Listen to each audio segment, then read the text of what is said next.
are currently looking for a very thin polyethylene sampler which might help in faster mass transfer than the 1 mil polyethylene that we have.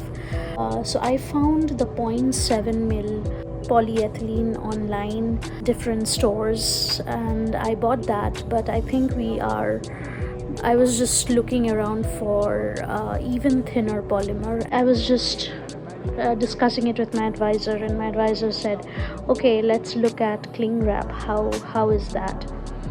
So I started looking at the SARAN cling wrap, and I've actually bought a roll of SARAN cling wrap for my experiments now, which I plan to use.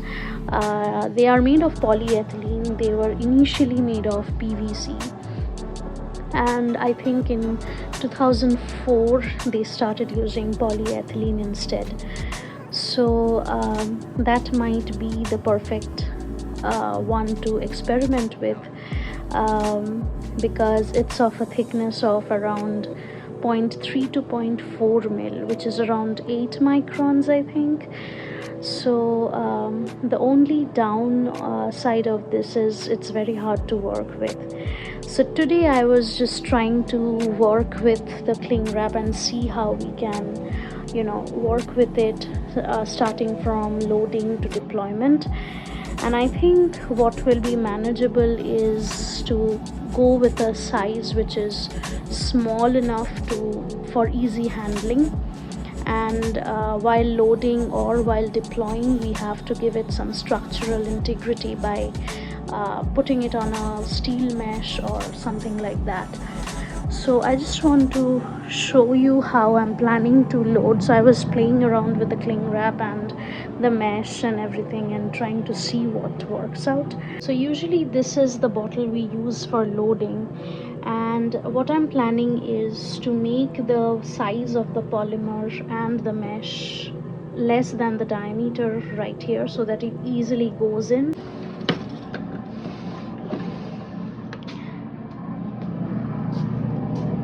So we usually use the steel skewers for sort of stacking them, and so I'm just planning to sort of do a very small stacking pile like that, so that the polymer is separated by the mesh every time.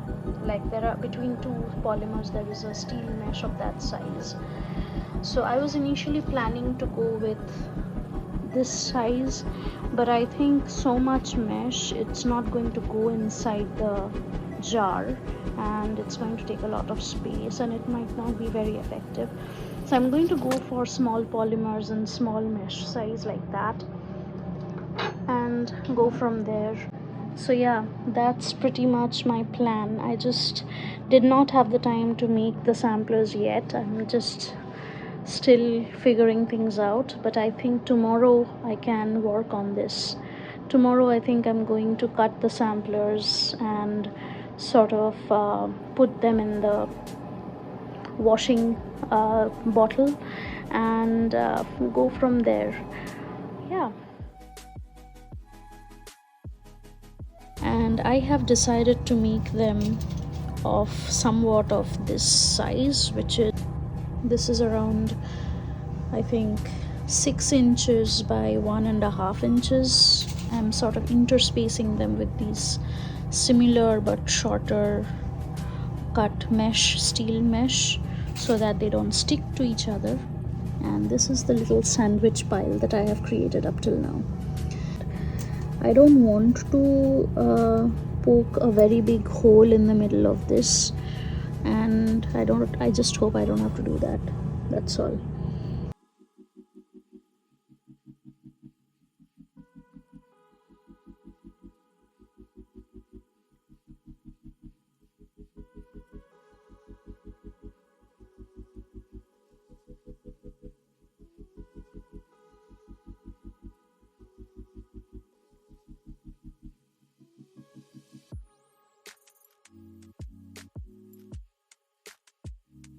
Okay, quick update. I have decided to make the size of the mesh a little longer because I have decided, instead of using zip ties, which would create a bigger hole on the polymer, which is very thin as you can see, I have decided to make something like this with a smaller diameter wire which easily pokes through the polymer and the mesh, goes through the mesh, and I'm going to sort of turn it into a circle so that I can fold it into the jar and it easily goes through the mouth of the jar.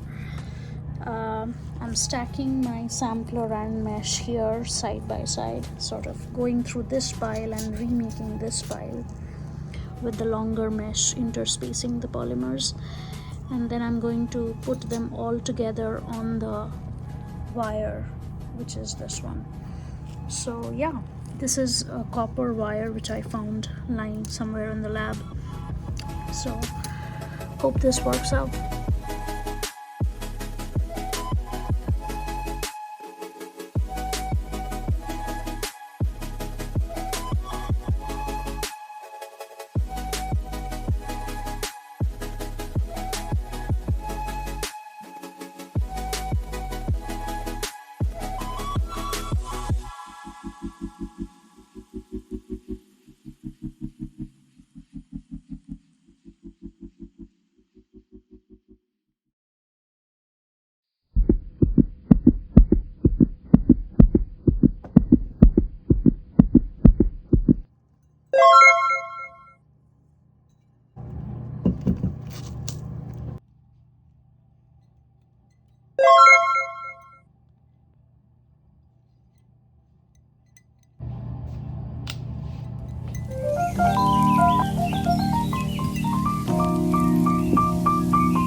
So yeah, I'm just going to leave this here.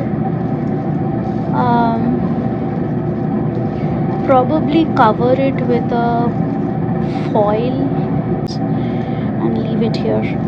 I like this arrangement, it is very compact, but unfortunately this is not like that, so it's okay. We have to work with what we have. So spread out the 0.3 mil polyethylenes into a bigger skewer because I was just scared that maybe the loading won't be very easy if they were very tightly packed, but maybe I will need to yeah, I'll have to see how this goes into the loading bottle. I hope it doesn't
So I have 75 samplers that are cleaned, 0.7 mil, that I am not loading right now.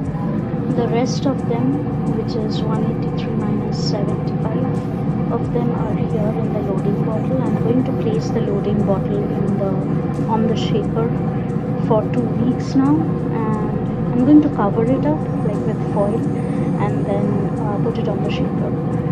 So yeah, this is the loading that will come out 2 weeks from now.